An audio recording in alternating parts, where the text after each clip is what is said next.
鼾声一直是我们治疗里面比较慢的，鼾声的声音嘛，因为那个跟呼吸习惯有关系的。但有人一戴上去就有用，可是大部分一戴上去是没有用，尤其是男生呼吸力道太大的。你本来大声的嘛，对不对？对对。好，就拿这的强力分享。各位同学好，姓名双木林。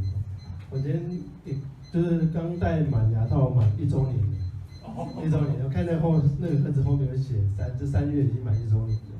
那我老婆今天有来了哦，她是最大的受害者，因为我打呼其实蛮严重的，家里累就打呼严重。那自从戴牙套，我简单讲一下，有一次我们过年嘛，从台北开到台东，塞车，大概开了12个小时左右，非常久，我那天非常的累。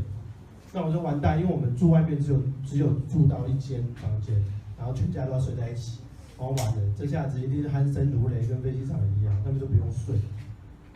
那我想啊，跟他拼了，然后在家戴都没有什么声音，但是没有那么累过。那一天我一样就是戴牙套之后呢，整个就胶带封痕的，那战战兢兢的就去睡觉。那隔天呢，我发现他们其他人精神非常饱满。我问他说，昨天我还好吗？他们说没有听到一点声音。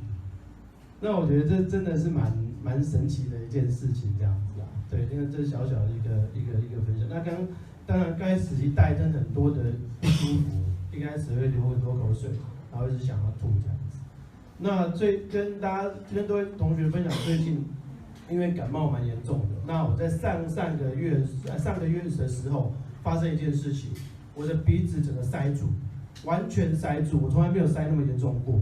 那我就想到之前医生有说，就是如果鼻子塞住的话，还是请你尽量用鼻子呼吸，它就会通了。可是我觉得这是瞎扯的东西啊，怎么可能就是塞住你还叫用鼻子呼吸？你怎么呼吸？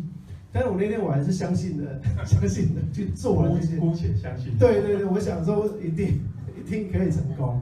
可是跟各位分享，那天晚上其实蛮妙的，就是我这样戴牙套，嘴巴封起来，那我用什么呼吸？我没办法呼吸，我鼻子也整个塞住了。我躺在床上，我用鼻子用力吸气，完全没有气，吸不到，完全是吸不到。经过30秒之后，我还是吸不到气。我看到某一道光亮起来，哇，完蛋！我已经快不行了。我最后就把那个回光我烦。对，我真的看到那道光，完了，我先赶快把胶带撕掉，赶快去大量的吸气。我说这方法应该是骗人的吧，快要死掉了。然后我又不小心吃药，我没有感冒，但我完全鼻塞，非常塞住。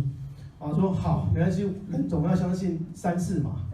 我再试第2次，第2次一样，一直吸不到气，鼻子整个塞住，又看到那一道光，还是把它撕掉。嘴巴好痛，超痛，那真的很痛，非常痛，还是撕掉。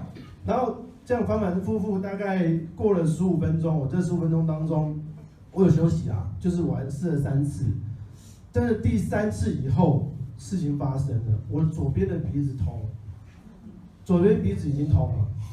然后渐渐的呢，右边呢也开始通了，开始就恢复正常睡觉。但隔天早上起来呢，就是牙套拿掉，胶带撕掉之后，那一整天还是都是塞住的。但早上白天我当然就是工作关系嘛，没办法戴，也没办法封，我用嘴巴呼吸到一整天晚上。到隔天晚上一样的情况，又看到3次光，我还是就是因为真的很难过，我以为会好，就没有，又看到3次光，这15分钟之后就好了。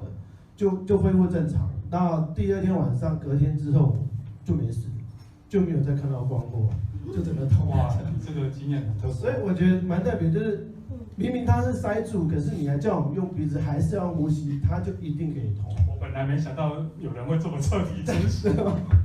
这因为之前我太彻底了。对，去年的时候我拿药牙套的时候，我就大概因为我之前就有鼻塞问题，他们说你就尽量用鼻子呼吸，尽量啊。用鼻子呼吸，鼻子就会慢慢通。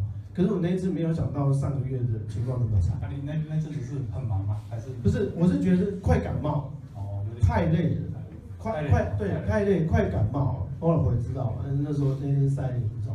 可是我还是去试啊。但是我觉得就对。不过这个真的对我们来讲很宝贵的经验。因为没有人用濒死经验来试验这样。因为没办法了啦，真的没办法，因为不想不想可是一般人应该还没看到那道光就会湿掉了。我是尽量啊，尽量就对，真的有点快要窒息，因为真的没有吃。哇，这个跟大家分享，谢谢。